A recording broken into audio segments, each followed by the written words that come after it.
Kami sekali lagi bersyukur ya Tuhan untuk anugerah-Mu yang terlalu besar bagi kami, orang-orang yang hina, orang-orang yang berdosa, orang-orang yang telah melawan Tuhan, yang patut sesungguhnya menerima murka daripada Engkau, Allah yang kudus, Allah yang adil, Allah yang tidak pernah berkompromi dengan dosa. Tapi kami bersyukur tidak habis-habisnya, karena Kau juga Allah yang penuh kasih, yang penuh belas kasihan kepada kami yang berdosa, sehingga Kau mengirim anak-Mu yang tunggal, Yesus Kristus, mati bagi kami, mati ganti kami. Karena itu kami hari ini boleh datang kepadamu, menghampiri tahta-Mu yang kudus dan penuh anugerah itu. Kami boleh memuji Tuhan, memuliakan nama-Mu, bersyukur kepadamu, dan biarlah kami juga boleh didorong membagikan kabar yang terbaik ini, kabar baik ini di tengah-tengah dunia yang penuh dosa, tanpa Allah, tanpa pengharapan. Tuhan berkati dan pimpin setiap kami. Ketika kami akan membaca, merenungkan firman-Mu, kiranya Tuhan juga berkata-kata, menghibur kami, mendorong kami, menguatkan iman kami, dan membentuk hidup kami sesuai dengan kehendak-Mu. Berkati kami semua pada pagi hari ini ya Tuhan. Dalam nama Tuhan kami Yesus Kristus, kami bersyukur, kami berdoa. Amin. Silakan duduk saudara sekalian. Mari kita membuka Alkitab dari Efesus pasal yang ketiga. Kita melanjutkan eksposisi kita dari kitab Efesus.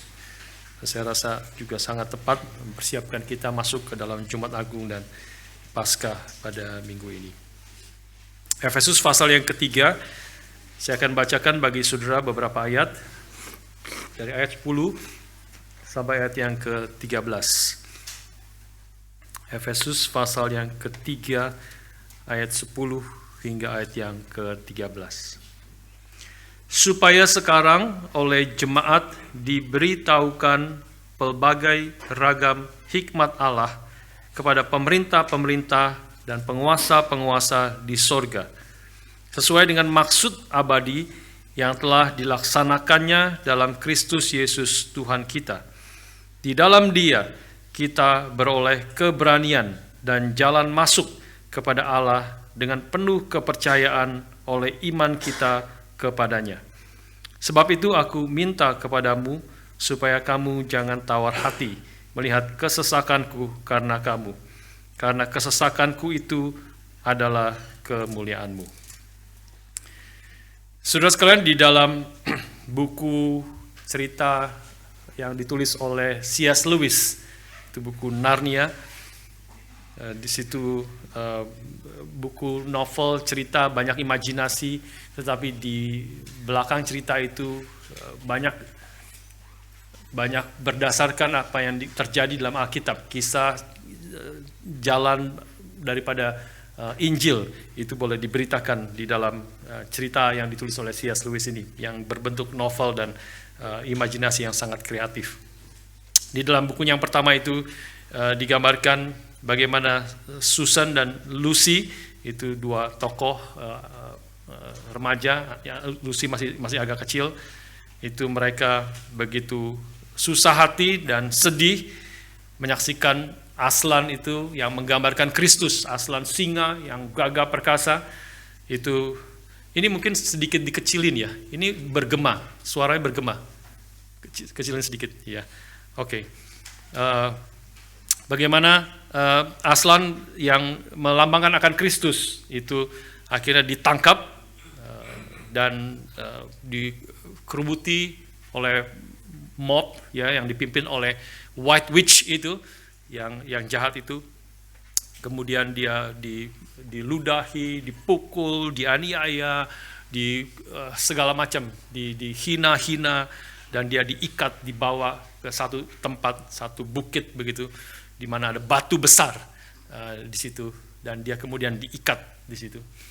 Dan akhirnya Susan dan Lucy yang adalah dua anak yang sangat mengasihi Aslan ini, singa itu yang melambangkan Kristus, maka mereka melihat bersembunyi dari jauh, takut, dan sebagainya. Dan akhirnya mereka menyaksikan White Witch itu mengangkat pisaunya dan membunuh Aslan yang sudah terikat di atas batu itu.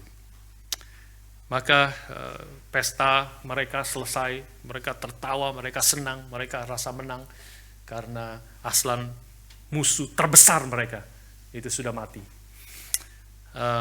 Mereka pergi selesai, terus Lucy dan Susan menghampiri, datang dengan sedih, dengan hancur hati, dengan seperti tidak ada pengharapan lagi. Mereka menghampiri Aslan yang sudah mati itu di atas batu terikat itu. Mereka menangis, mereka melihat, mereka memegang, mereka menangis sampai kelelahan dan tertidur karena saking sedihnya. Mereka menangis sepanjang malam itu. Tapi mereka kemudian bangun pagi-pagi, matahari mulai muncul, dan mereka kaget. Tidak ada Aslan di situ. Tidak lagi ada Aslan. Batunya sudah pecah. Dan rantainya sudah rantai mengikat Aslan itu, tali rantai sudah terputus juga di situ. Aslan tidak ketemu. Mereka kaget dan mereka heran dan mereka bingung. Mereka khawatir kemana, bagaimana, apa yang terjadi, apa yang sesungguhnya terjadi. Tiba-tiba dari bayangan muncul, dan dari matahari yang baru muncul itu terbit, Aslan muncul, hidup dengan gagahnya, dengan indahnya, dengan seluruh kesempurnaan akan dirinya. Dan mereka senang sekali, mereka sukacita, mereka menghampiri Aslan ini. Mereka memeluk dia sekaligus bertanya, what just happened? Apa yang terjadi? Kenapa bisa begini? Apa yang terjadi, Aslan? Maka Aslan mengatakan satu kalimat kepada Lucy dan Susan. Saya baca bahasa Inggrisnya, ya. Dia mengatakan begini, the White Witch did not know that when a willing victim who had committed no treachery was killed in a traitor's stead, the table would crack and death itself would start working backwards. Saudara sekalian, itulah yang dikatakan secara bebas saya terjemahkan, White Witch itu melambangkan setan, iblis, ya. Dia tidak tahu bahwa ketika seorang itu korban yang rela dibunuh, menggantikan pengkhianat, which is adik daripada Susan itu, maka batu itu akan pecah dan kematian itu sendiri akan mulai bekerja secara terbalik, ya, mulai kehidupan mulai muncul. Kematian itu dikalahkan di dalam kematian daripada Kristus. Dalam hal ini dilambangkan oleh Aslan. Saudara sekalian, inilah hikmat Allah yang berlimpah yang kita sudah membahasnya di dalam ayat yang ke-10 khususnya, supaya sekarang oleh jemaat diberitahukan berbagai ragam hikmat or the manifold wisdom of God. Sekarang diberitahukan, dinyatakan, didemonstrasikan kepada pemerintah-pemerintah dan penguasa-penguasa di sorga. Kita sudah membahas itu adalah demonic power, bukan hanya penguasa yang ada di dalam dunia ini, pemerintah yang berkuasa, tetapi di balik penguasa dunia yang jahat, yang melawan Tuhan, terutama di sini bicara tentang kuasaan iblis, kuasa setan yang menguasai seluruh umat manusia. Inilah apa yang dikerjakan hikmat Allah yang dinyatakan, didemonstrasikan kepada penguasa dunia yang melawan Tuhan itu, yang menganggap sebenarnya salib itu adalah suatu kebodohan.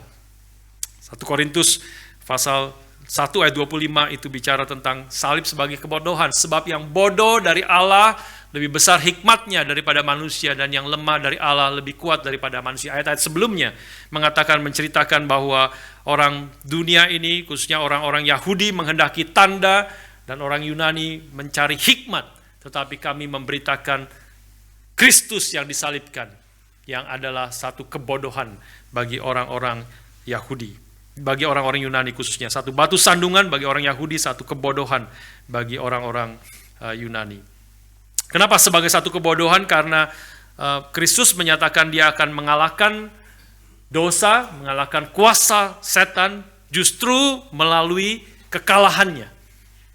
Kemenangan melalui kekalahan, sesuatu yang bagaimana mungkin terjadi? Kemenangan melalui kekalahan. Keselamatan melalui kematian. Dia mengatakan dia akan menyelamatkan manusia yang berdosa, tetapi dia menyelamatkannya melalui kematiannya di atas kayu salib. Orang-orang tidak mengerti, Yahudi, Yunani tidak mengerti. Ini satu kebodohan, satu batu sandungan. Orang-orang yang turut menyalibkan Kristus, yang berdiri di atas salib, di bawah salib Kristus, mereka mengolok-olok dia ketika dia dipaku di atas kayu salib. Turun dari salib itu. Engkau yang mau menyelamatkan orang lain, selamatkan dirimu dulu, baru kami akan percaya kepadamu. Saudara,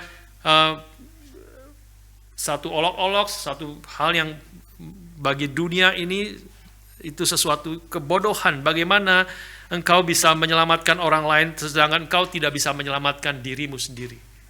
Turunlah dari salib itu dan kami akan percaya kepadamu.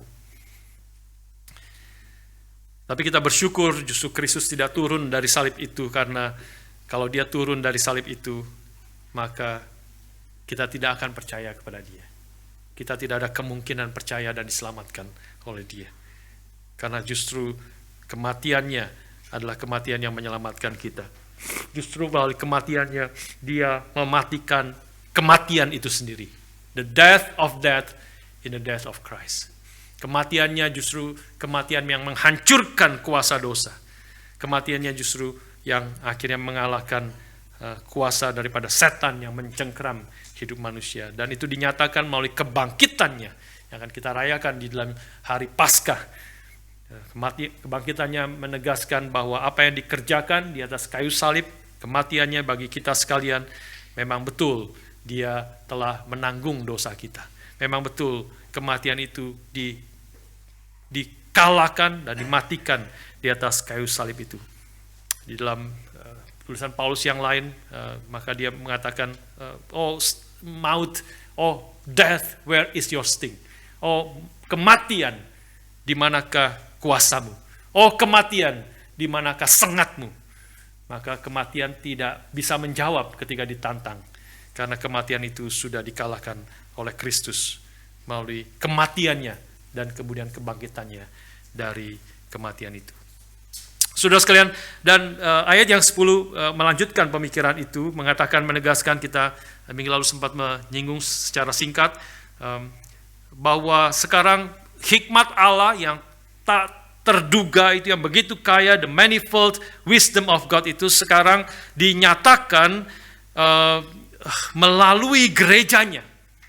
Apa yang dikerjakan oleh Kristus yang mengkagetkan akan orang-orang yang melawan dia, dan khususnya setan yang dibalik kuasa yang mencengkram dan ingin membunuh anak Allah yang tunggal itu, sekarang dinyatakan melalui gerejanya, umatnya, saudara dan saya, orang Yahudi maupun bukan orang Yahudi, yang seharusnya menerima murka Allah karena dosa-dosa kita, yang seharusnya kita, kalau Tuhan adalah Tuhan yang adil saja, maka seluruhnya kita akan menerima murka dan mati, menerima akan kematian yang kekal, binasa karena dosa-dosa kita. Tetapi sekarang, karena kematian dan kebangkitan Kristus, maka kita diperdamaikan dengan Allah dan bahkan dijadikan anak-anak Allah. Ini adalah sesuatu yang mengkagetkan bagi orang-orang yang melawan Tuhan, dan khususnya juga bagi pemerintah, penguasa, rulers and authorities yang ingin menghancurkan akan pekerjaan Tuhan dan juga menghancurkan anak Allah itu sendiri. Efesus 2 ayat 18-19 mungkin boleh dimunculkan. Itu dinyatakan bagi kita sekalian. Karena oleh Dia, mari kita baca bersama-sama dua ayat ini. Karena oleh Dia kita kedua pihak dalam satu roh beroleh jalan masuk kepada Bapa. Demikianlah kamu bukan lagi orang asing dan pendatang, melainkan kawan suarga dari orang-orang kudus dan anggota-anggota keluarga Allah. Ini bicara, kita mengerti konteks dari Efesus, ini adalah orang-orang yang tadinya tanpa Allah, tanpa pengharapan, orang-orang yang seharusnya mati di dalam dosa-dosa kita, menerima murka daripada Allah, tetapi oleh Dia, oleh Kristus, dua pihak itu, Yahudi maupun bukan Yahudi, sekarang memperoleh jalan masuk kepada Bapa yang di surga. Bahkan kita bukan lagi orang asing, pendatang, melainkan menjadi kawan sewarga dari orang-orang kudus dan anggota-anggota keluarga Allah. Ini sesuatu yang mengkagetkan bagi setan dan penguasa-penguasa dunia ini yang mengira bahwa mereka telah berhasil dan menang ketika anak Allah itu mati, menyerahkan nyawanya ganti kita. Inilah yang paling setan inginkan dari awal. Dia membenci umat Tuhan, tetapi terutama yang paling dia benci adalah Tuhan sendiri. Anak Allah yang tunggal yang telah datang ke dalam dunia, itulah yang dia dari awal, dari kelahiran Yesus Kristus, maka setan ingin menghancurkan, ingin membunuh dia melalui Herodes yang membunuh bayi-bayi yang baru lahir karena dia takut bahwa ada raja yang baru dilahirkan itu yang akan menggantikan tempat dia. Dia ingin membunuh sepanjang hidupnya. Tuhan Yesus juga ditangkap, dikejar, ingin dibunuh berkali-kali dengan berbagai cara yang ada, sampai akhirnya setan sepertinya berhasil, iblis sepertinya berhasil menang dengan memakai Yudas yang mengkhianati Kristus, yang memakai akan pemimpin-pemimpin agama Yahudi, yang akhirnya mengadakan pengadilan yang tidak adil, yang akhirnya memutuskan dia harus dihukum mati. Dan kemudian memakai Pilatus juga secara formal, itu penguasa pada saat itu, yang akhirnya karena ketidakberdayaan dia menyerahkan Kristus itu akhirnya kepada rakyat yang ingin menyalibkan dia, membunuh dia, yang dia serahkan semuanya itu. Dan setan begitu senang dan seperti sangat berhasil. Salah satu yang digambarkan keadaan ini di dalam film daripada The Passion of Christ. Ya, kalau saudara, itu film yang terus menjadi sesuatu yang mengingatkan kita akan pengorbanan Kristus. Salah satu adegan digambarkan di situ ketika Tuhan Yesus sudah ditangkap dan kemudian dia diikat dan kemudian dia dicambuk oleh cambuk Romawi. Cambuk berkali-kali, orang-orang yang besar dengan cambuk Romawi yang ujungnya memiliki paku-paku atau cagak yang ketika cambuk itu nempel ke kayu pun kayu diangkat, kayunya copot. Ini cambuk mencambuk ke tubuh Kristus berkali-kali sampai orang yang besar itu mencambuk sampai berdarah-darah, dan yang mencambuk pun sampai lemas, sampai tidak kuat lagi, mencambuk terus sampai sudah hampir mati Kristus. Dan banyak orang sebenarnya memang mati sebelum disalib karena cambukan dan darah yang keluar ketika sebelum dipaku di atas kayu salib. Dan di dalam peristiwa itu dia dicambuk di depan umum. Orang-orang melihat di dalam film itu digambarkan, dan itu saya rasa sesuai dengan apa yang Alkitab juga katakan, pencabukan hukuman yang menjadi hukuman orang yang melawan akan pemerintah, yang dianggap sebagai pengkhianat dan sebagainya, dan khususnya tentu bagi orang-orang Yahudi karena dia dianggap sebagai orang yang menghujat Allah, yang dianggap sebagai manusia saja tetapi menyamakan dirinya dengan Allah. Dan di dalam film itu digambarkan ketika Tuhan Yesus dicambuk, dia sudah seperti hampir mati, semua berdarah, kesakitan dan sebagainya. Maka di antara orang-orang yang berkerumun, orang-orang yang melihat hukuman itu, ada satu tokoh yang adalah, itu digambarkan, itu pasti menggambarkan akan setan itu sendiri. Pakai kerudung, mukanya mengerikan, dan dia menggendong satu bayi, dan mukanya mengerikan seperti muka setan. Ya, dan memang itu menggambarkan anak setan. Dan orang ini mengelilingi akan Kristus yang sedang dicambuk itu. Dan dia menggendong anak setan itu. Seolah-olah Film itu mau mengatakan, tidak ada kata-kata yang muncul, tapi dia melihat terus Kristus yang dicambuk. Seolah-olah setan mau mengatakan, engkau anak Allah kah? Engkau anak Allah? Anak Allah, sekarang kau mengalami seperti ini. Lebih baik menjadi anak setan. Aku sayang, aku lindungi, aku jaga, aku akan menjaga. Engkau anak Allah, kau sekarang menderita seperti hampir mati, dicambuk seperti demikian. Setan merasa menang, setan merasa dia sudah berhasil. Akhirnya dia berhasil menganiaya, menangkap, menghina, dan akhirnya mematikan akan Kristus di atas kayu salib. Tapi Alkitab menegaskan kepada kita betapa terkejutnya setan ketika Kristus mati di atas kayu salib itu, justru menjadikan mimpi buruk setan. Kalau setan punya mimpi, ya, mimpi buruk setan itu menjadi kenyataan. Bahwa justru di dalam kematian daripada Kristus, di film itu juga digambarkan akhirnya ketika Kristus mati, setan itu terbuka topengnya, ketakutan dan teriak, dan karena dia tahu justru di dalam kematian Kristus kuasa setan dikalahkan. Di dalam kematian Kristus dosa, sengat dosa itu dipatahkan. Di dalam kematian Kristus justru kematian itu sendiri telah dikalahkan. Dan yang mengherankan bagi kita, Efesus pasal 3 mengingatkan kepada kita, yang mengherankan bagi kita, yang mengherankan juga bagi setan, bahwa melalui kematian Kristus dan juga yang dikonfirmasi melalui kebangkitannya, bahkan orang-orang yang berdosa, yang beriman di dalam Kristus, yang datang kepada Dia, yang percaya kepada Dia, itu justru boleh diselamatkan. Seharusnya mereka menerima murka Allah, orang-orang saudara dan saya yang sudah mati di dalam dosa-dosa kita. Hanya karena belas kasihan Tuhan yang kita terima dengan iman di dalam Kristus. Maka manusia yang harusnya menerima murka Allah, itu sekarang justru diangkat menjadi anak-anak Allah. Justru orang-orang yang seharusnya binasa karena dosa-dosa kita, sekarang boleh diselamatkan dan memperoleh hidup yang kekal. Ini adalah sesuatu yang mengkagetkan. Ini adalah the manifold wisdom of God yang didemonstrasikan melalui gereja. His intent was that now, ayat 10, His intent was that now through the church, the manifold wisdom of God should be made known to the rulers and authorities in the heavenly realms. Kehidupan anak-anak Tuhan, apa yang terjadi di dalam hidup kita sebagai anak-anak Tuhan, dan kemudian apa yang kita kerjakan sebagai anak-anak Tuhan, yang memberitakan Injil itu, dan kuasa dosa yang mencengkeram hidup manusia itu dihancurkan, dilepaskan. Manusia yang tadi hidup di dalam dosa sekarang boleh datang kepada Kristus, menerima pengharapan di dalam Allah yang telah mati dan bangkit bagi kita.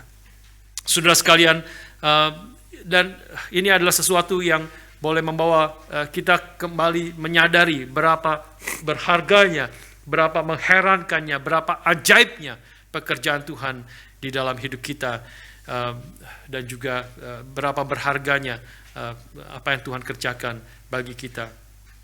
Melalui gerejanya, the manifold wisdom of God itu sekarang dinyatakan. Melalui apa yang terjadi dalam hidup kita, dan melalui kemudian Injil kita beritakan, orang-orang juga boleh percaya kepada Tuhan. Kuasa dosa dikalahkan. Manusia boleh hidup di dalam kehendak dan di dalam rencana daripada Allah. Dan ayat 12 menegaskan bahwa, ayat 11 menyatakan bahwa semua ini terjadi sesuai dengan rencana kekal Allah. According to His eternal purpose, which He accomplished in Christ Jesus our Lord. Ya, sesuai dengan rencana kekal Allah yang dilaksanakannya di dalam Kristus Yesus Tuhan kita. Dari awal seluruh rencana Allah, termasuk di dalamnya pekerjaan setan, manusia jatuh dalam dosa, itu tidak pernah menggagalkan dan mengkacaukan rencana Allah untuk menyatakan kemuliaannya dan untuk menyelamatkan akan manusia dari dosa-dosa mereka. Seluruhnya terjadi, dan juga melalui kematian dan kebangkitannya, semuanya terjadi sesuai dengan rencana Allah yang kekal itu. Sekarang ayat ke-12, saudara sekalian. Ayat 12, kita melihat seluruh rencana Allah itu, apa yang dikerjakan Kristus dan juga yang terjadi di dalam hidup kita, umat Tuhan, gereja Tuhan yang menyatakan akan kekayaan hikmat Allah itu. Maka ayat ke-12 mau menegaskan dampak karya Kristus itu sekarang bagi gerejanya. Ya, kita memikirkan ayat 12 dan khususnya dan kemudian ayat 13 sebagai penutup. Ayat 12 mengatakan di dalam Dia, di dalam Kristus, in Him, in Christ, and through faith in Him.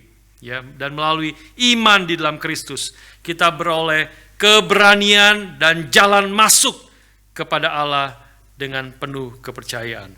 Ya, kita memperoleh boldness and access, keberanian dan jalan masuk kepada Allah dengan penuh kepercayaan, with confidence. Kita boleh datang kepada Allah oleh iman kita kepadanya. Sekarang beberapa hal yang kita boleh renungkan melalui ayat yang ke-12 ini. Apa yang terjadi, dampaknya, apa yang telah Kristus kerjakan bagi kita dan khususnya bagi gerejanya. Yang pertama kita melihat di situ kita beroleh keberanian, ya, keberanian dan jalan masuk kepada Allah dengan penuh kepercayaan. Yang pertama kita melihat bahwa seluruh hal ini itu dikerjakan oleh Kristus. Oleh Kristus saja. Di dalam Kristus kita beroleh keberanian dan jalan masuk. Kita bisa mengerti ini ketika Kristus dipaku di atas kayu salib.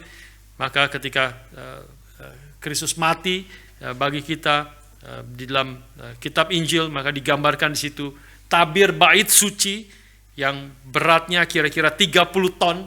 Itu tabir bait suci atau gorden bait suci yang memisahkan akan ruang kudus dengan ruang maha kudus, itu terbelah dari atas sampai ke bawah. Ya, ini adalah tirai yang sangat besar dan sangat berat, kira-kira beratnya itu 30 ton. Itu ketika Kristus mati. Matius mengatakan kemudian ketika Kristus mati di atas kayu salib, maka tirai itu atau tabir bait suci itu terobek dari atas sampai bawah. Ini menggambarkan, saudara sekalian, sekarang tidak ada lagi yang menghalangi kita boleh datang kepada Allah. Itu tirai yang begitu besar, yang begitu tebal itu, kira-kira ada yang mengatakan kira-kira 20 cm tirainya, tebalnya itu, dan sehingga beratnya kira-kira 30 ton. Maka itu adalah tirai yang membatasi ruang kudus dengan ruang maha kudus. Tidak ada orang yang boleh masuk ke ruang maha kudus. Hanya satu orang, dan itu pun hanya 1 tahun sekali. Ini ruang maha kudus adalah tempat di mana Allah sendiri hadir. Ada tabut Allah tertinggal ada di situ, yang melambangkan kehadiran daripada Allah yang maha kudus itu. Dan tidak ada seorang pun yang boleh masuk ke dalam ruang maha kudus itu, kecuali imam besar. Dan itu pun dia hanya bisa masuk 1 tahun sekali di dalam hari Paskah.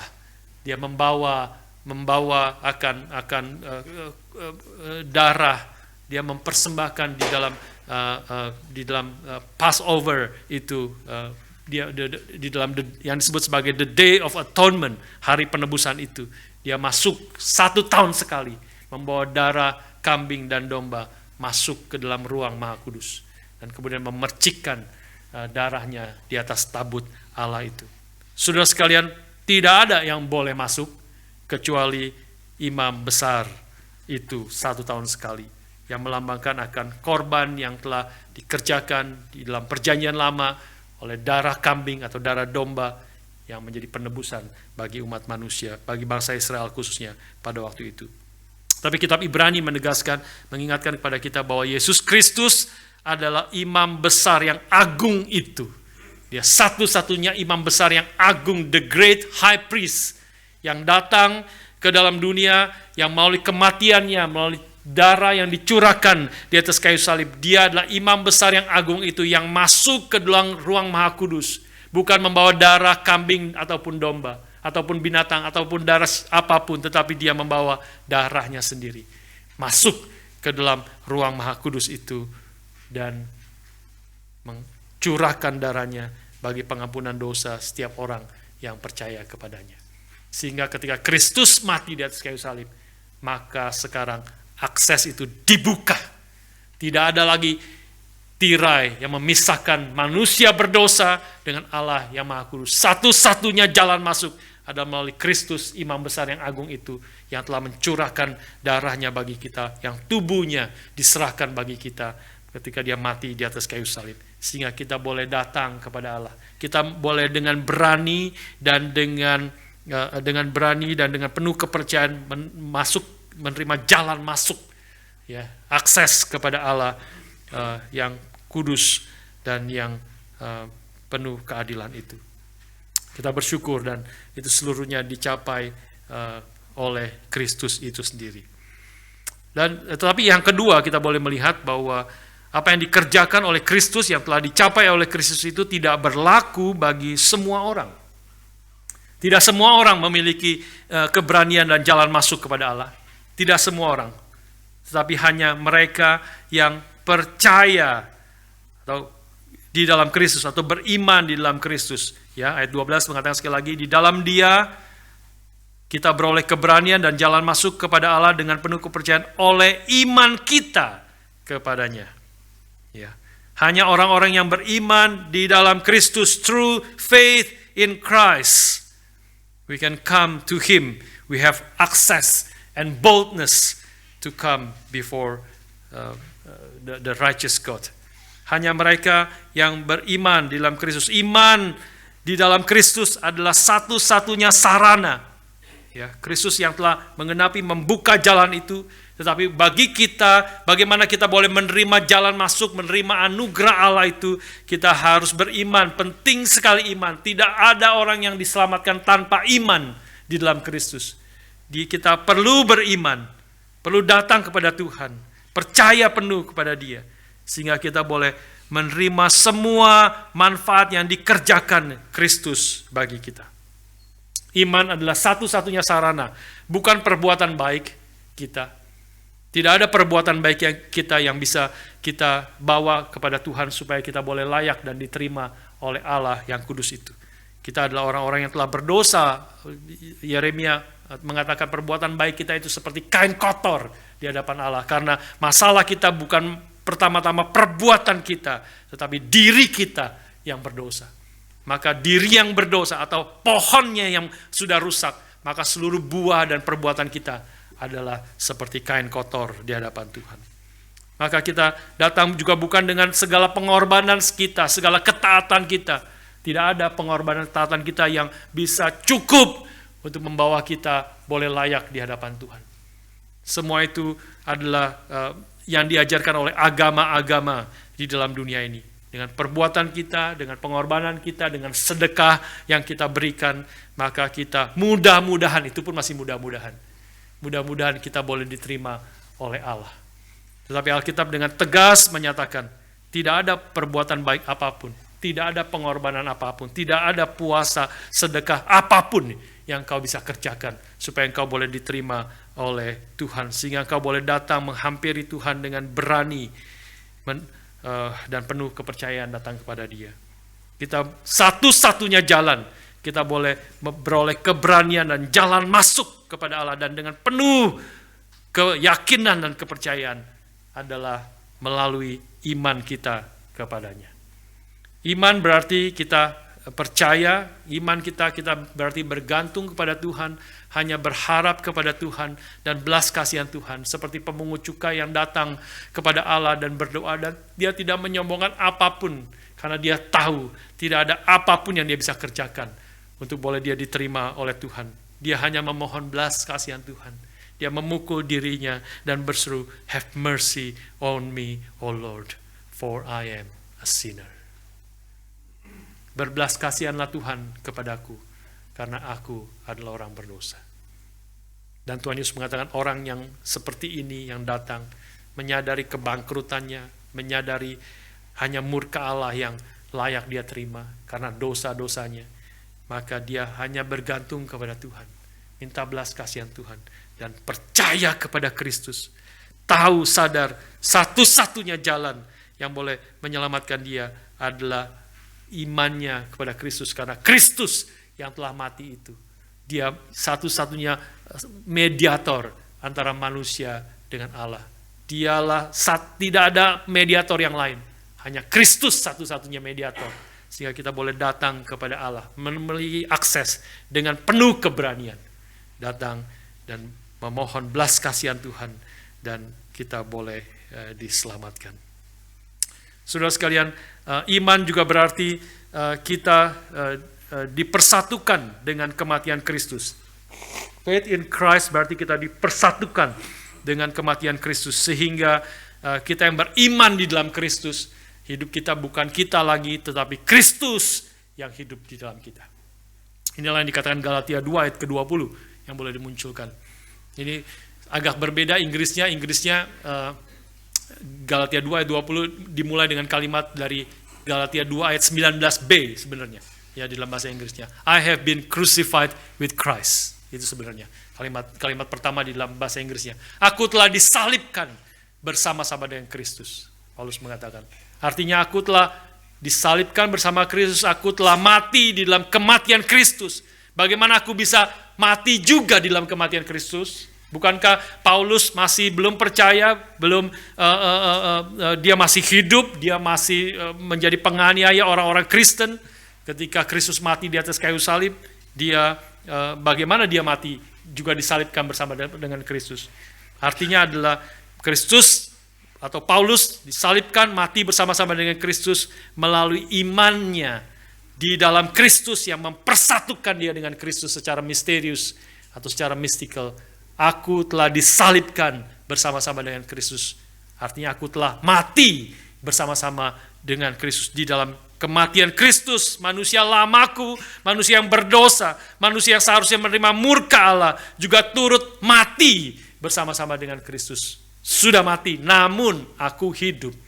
Tetapi bukan lagi aku sendiri yang hidup, melainkan Kristus yang hidup di dalam aku. Dan hidupku yang kuhidupi sekarang di dalam daging, masih dalam daging ini, adalah hidup oleh iman. Sekali lagi di situ ditegaskan. Hidupku adalah hidup oleh iman dalam anak Allah yang telah mengasihi aku dan menyerahkan dirinya untuk aku. Hidup oleh iman in Christ. Live by faith in Christ.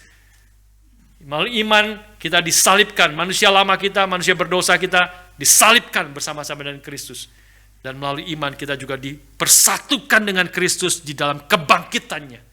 Karena Kristus bukan hanya mati untuk menanggung dosa kita, dia juga hidup kembali. Menyatakan kemenangannya atas dosa, atas setan, dan atas kematian. Dan kita yang beriman di dalam Kristus juga sekarang boleh datang kepada Allah. Boleh menerima hidup yang kekal itu. Dan kita boleh datang hidup kepada Allah dengan berani dan dengan penuh kepercayaan. Inilah ayat yang bagian hal yang kedua yang kita boleh renungkan bersama-sama dalam ayat yang ke-12 ini, bahwa seluruh akses, keberanian, keyakinan dikerjakan oleh Kristus, dan kita menerimanya. Manfaat yang telah Kristus capai di atas kayu salib, kita menerimanya melalui iman kita. Jadi setiap kita harus percaya, beriman. Iman kita mempersatukan kita dengan Kristus.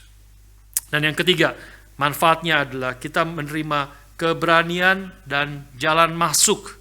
Ya, kita beroleh keberanian dan jalan masuk kepada Allah dengan penuh kepercayaan atau keyakinan.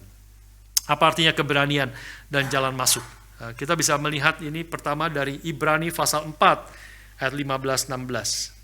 Ibrani pasal 4 ayat 15-16. Mari kita baca bersama-sama, ada kata keberanian dan jalan masuk di sini. 15-16. Sebab imam besar yang kita punya bukanlah imam besar yang tidak dapat turut merasakan kelemahan-kelemahan kita. Sebaliknya sama dengan kita, ia telah dicobai, hanya tidak berbuat dosa. Sebab itu marilah kita dengan penuh keberanian menghampiri tahta kasih karunia, supaya kita menerima rahmat dan menemukan kasih karunia untuk mendapat pertolongan kita pada waktunya. Ayat 16 khususnya mengatakan, sebab itu marilah kita dengan penuh keberanian, with boldness, menghampiri tahta kasih karunia. Akses di situ ya, akses atau jalan masuk. Kita dengan keberanian menerima jalan masuk. Jadi kita Karena Kristus telah mati, dia menanggung dosa kita, dia telah membuka jalan kita, akses kepada Allah, jalan masuk. Maka kita dengan penuh keberanian menghampiri tahta kasih karunia. Sekarang jalan masuk itu terbuka. Kita berani masuk kepada Allah, supaya kita menerima rahmat atau anugerah dan menemukan kasih karunia untuk mendapatkan pertolongan kita pada waktunya. Jadi hal yang pertama di sini kita melihat keberanian dan jalan masuk, menerima keberanian jalan masuk adalah karena sekarang kita melalui Kristus yang telah mati, mengganti kita, dan melalui iman kita di dalam Kristus yang mempersatukan kita dengan Kristus, maka Allah tidak melihat kita di dalam diri kita sendiri, tapi Allah melihat kita di dalam Kristus. Kita ada di dalam Kristus dan Kristus ada di dalam kita. Kita datang bukan dengan jasa apapun dari diri kita sendiri, tapi kita bersembunyi di dalam Kristus. Hanya karena Kristuslah yang boleh berkenan kepada Allah. Apa yang dia telah kerjakan bagi kita. Maka kita beriman, kita memohon belas kasihan Tuhan, dan kita percaya kepada Kristus. Sehingga sekarang kita berani datang kepada Allah. Bukan dengan apa diri kita sendiri, tapi semata-mata karena Kristus telah membuka jalan masuk, akses kepada Allah Bapa itu melalui kematian dan kebangkitannya bagi kita. Kita boleh berani datang kepada Dia. Tapi hal yang kedua yang kita bisa melihat di sini, waktu bicara tentang kalau Ibrani bicara tentang keberanian dan jalan masuk menjadi dipersatukan, kita berani menghampiri tahta kasih karunia. Berarti kita berani masuk ke dalam jalan masuk, akses yang Tuhan sudah sediakan bagi kita. Tapi Efesus menggambarkan dengan kalimat yang sedikit berbeda. Ayat 12 mengatakan, di dalam Dia kita beroleh keberanian dan jalan masuk. Jadi seperti ada dua hal yang tentu kaitan kitab Ibrani itu sangat tepat. Kita berani datang kepada Tuhan, akses jalan masuk, karena Kristus telah mati dan bangkit bagi kita. Tetapi waktu bicara tentang Efesus mengatakan kita sekarang beroleh keberanian dan jalan masuk.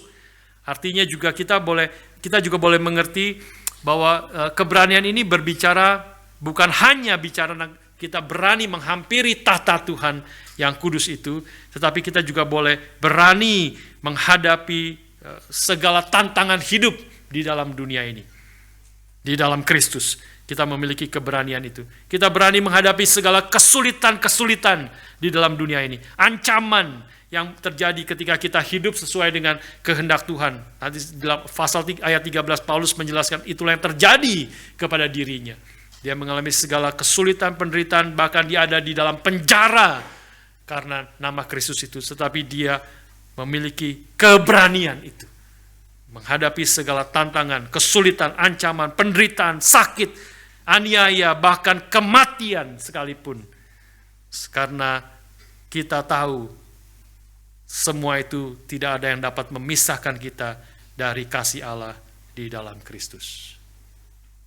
Jadi ini bicara keberanian, akses kepada Allah, tapi juga keberanian secara umum. Di dalam hidup kita, dalam menghadapi segala tantangan, kesulitan, kita boleh dengan berani menghadapi itu karena kita ada di dalam Kristus. Karena Tuhan akan memelihara kita, memimpin kita. Karena tidak ada apapun yang bisa memisahkan kita dari kasih Allah di dalam Kristus. Sekali lagi, kasih Allah di dalam Kristus yang kita telah menerimanya. Dan dikatakan di sini terakhir adalah kita beroleh keberanian dan jalan masuk kepada Allah dengan penuh kepercayaan, boldness and access with confidence, or with dengan penuh kepercayaan, ya, dengan penuh keyakinan kita boleh datang oleh iman di dalam Kristus.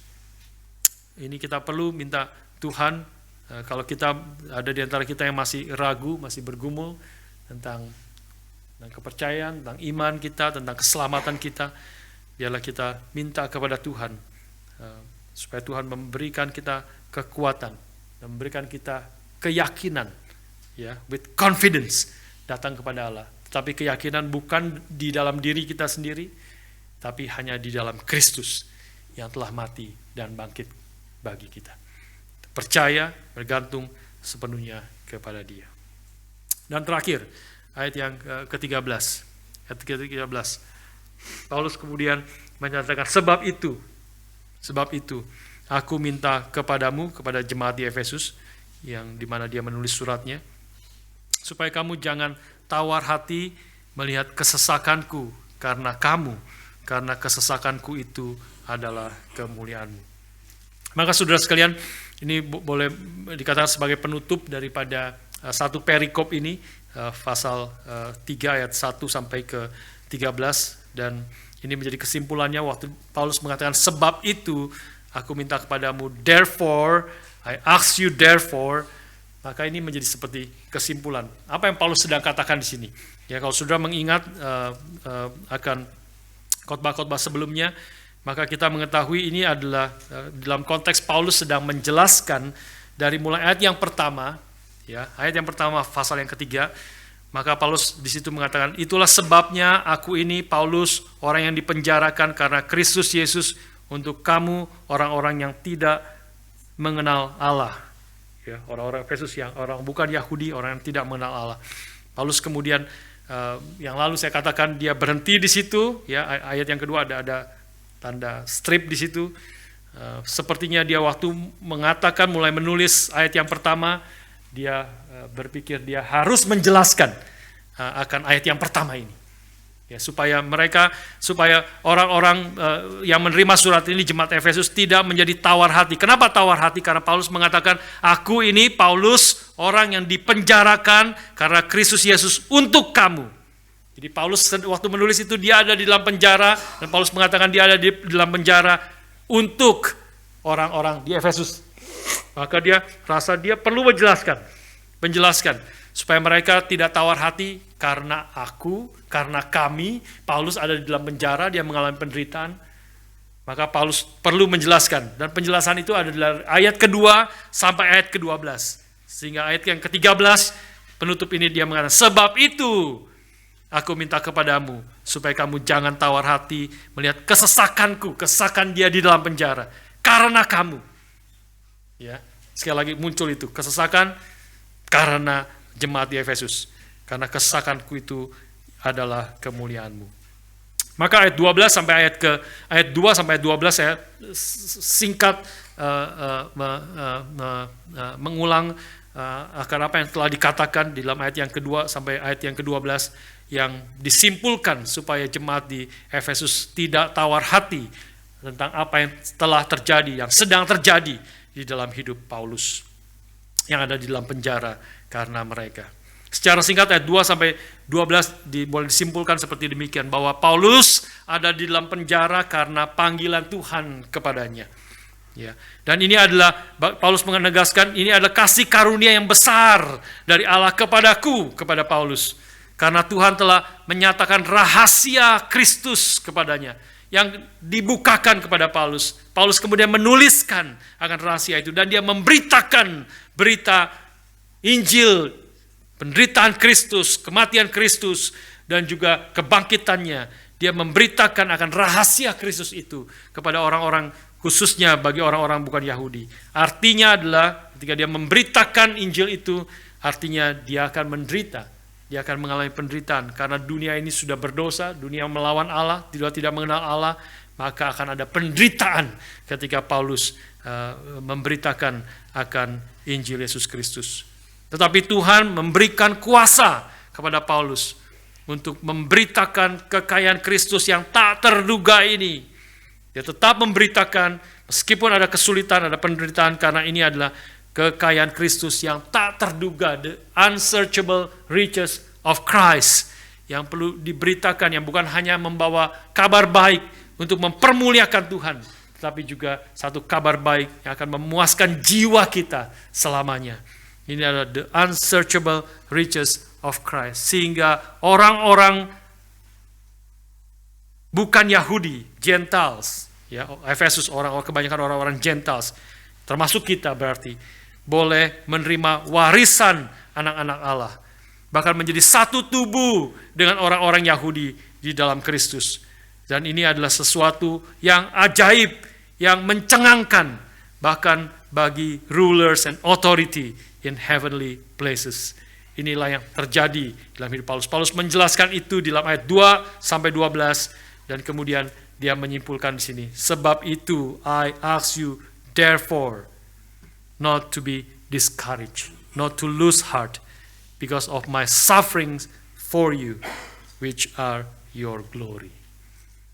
Inilah yang Paulus simpulkan bagi kita sekalian. Dan kalau kita mau menambahkan bagian ini dengan Roma pasal 8 ayat 17 sampai 18, maka Paulus menegaskan semua apa yang aku kerjakan, aku memberitakan, aku menuliskan, memberitakan kekayaan Kristus itu, maka itu adalah, dan aku menderita karena itu, tapi jangan kamu tawar hati, karena apa yang aku beritakan membawa kemuliaan bagimu.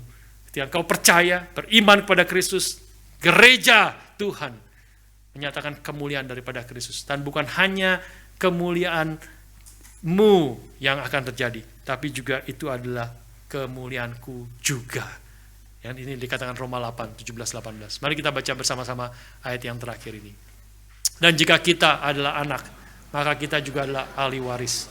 Maksudnya orang-orang yang berhak menerima janji-janji Allah, yang akan menerimanya bersama-sama dengan Kristus, yaitu jika kita menderita bersama-sama dengan Dia, supaya kita juga dipermuliakan bersama-sama dengan Dia. Sebab aku yakin bahwa penderitaan zaman sekarang ini tidak dapat dibandingkan dengan kemuliaan yang akan dinyatakan kepada kita. Kemuliaan daripada jemaat Efesus, tapi juga kemuliaan bagi Paulus melalui penderitaannya, melalui ketaatannya kepada Tuhan, melalui perjuangannya untuk memberitakan rahasia Kristus, Injil Yesus Kristus yang berharga itu, memberitakan kekayaan Kristus yang tak terduga itu pada dunia ini. Maka ketika mereka percaya, itu menjadi sukacita daripada Paulus. Ketika mereka orang-orang yang tadinya tidak mengenal Allah, sekarang boleh percaya kepada Allah. Orang yang tidak ada pengharapan, sekarang memiliki pengharapan yang pasti di dalam Kristus dan mendapat jalan masuk kepada Allah. Maka itu membawa sukacita yang besar bagi Paulus. Bahkan lebih daripada itu, Paulus menyadari ketika dia selesai di dalam dunia ini, ketika dia menyelesaikan seluruh tugas yang Tuhan telah berikan kepada dia, maka menanti mahkota abadi itu yang telah disediakan Tuhan bagi setiap orang yang percaya kepadanya. Kemuliaan, berbagian di dalam kemuliaan Kristus. Kita akan diubahkan jemaat gereja Tuhan, termasuk Paulus yang adalah bagian daripada gereja Tuhan. Maka kita semua akan berbagian di dalam kemuliaan Kristus itu. Kita duduk bersama-sama dengan Kristus, memerintah bersama dengan Kristus untuk selama-lamanya. Itulah kemuliaan kita, itulah anugerah yang besar. Karena itu Paulus mengatakan segala penderitaan, segala kesulitan apapun tidak bisa dibandingkan. Tidak ada bandingnya dengan segala kemuliaan yang dijanjikan oleh Tuhan, yang Tuhan telah rencanakan dari semula. Kalau kita mengutip Roma pasal 8 sekali lagi, Tuhan telah merencanakan dari semula. Semua orang yang dipilihnya, mereka itu juga ditentukannya. Semua orang yang ditentukannya, mereka itu juga dipanggilnya. Semua orang yang dipanggilnya, mereka itu juga dibenarkannya. Semua orang yang dibenarkannya, mereka itu juga akan dimuliakannya, dipermuliakan. Itulah rencana Allah yang kekal bagi anak-anaknya. Kita bersyukur kepada Tuhan, biarlah hari ini kita boleh dikuatkan, kita boleh menyadari akan pekerjaan Tuhan yang sangat mulia bagi kita, dan sehingga kita boleh terus setia hidup melakukan kehendak Tuhan. Dan khususnya di dalam Jumat Agung dan Paskah kali ini, yang hari Jumat ini kita akan merayakan bersama-sama, biarlah kita boleh mengajak orang-orang, boleh membawa banyak orang sekeliling kita mendengar akan Injil Yesus Kristus itu. Bagaimana kematian Kristus itu adalah kematian yang mengalahkan kematian itu sendiri. Kematian Kristus adalah kematian yang memberi jalan masuk bagi kita kepada Allah. Satu-satunya sarana yang telah Tuhan bukakan bagi kita, sehingga kita boleh menghampiri tata kasih karunia Allah dengan berani, dengan penuh keyakinan. Marilah kita ajak orang mendengar kabar baik, berita baik ini. Kita mendoakan mereka sehingga banyak orang boleh percaya kepada Kristus, beriman kepada Kristus, dan boleh hidupnya terus dikuatkan dan bertumbuh mengalami kekayaan Kristus yang tak terduga itu di dalam hidup kita masing-masing. Kiranya Tuhan berkati dan pimpin setiap kita semua. Mari kita berdoa.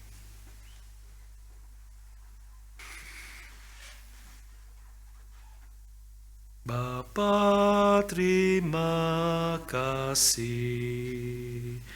Bapa, terima kasih. Bapa di dalam surga, puji terima kasih. Mari berdiri bersama-sama. Bapa, terima kasih. Bapa, terima kasih.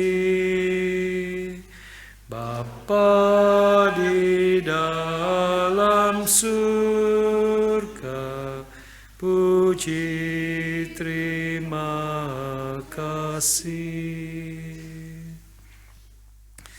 Minta dengan hormat Pendeta Christian Tirta boleh pimpin kita di dalam doa.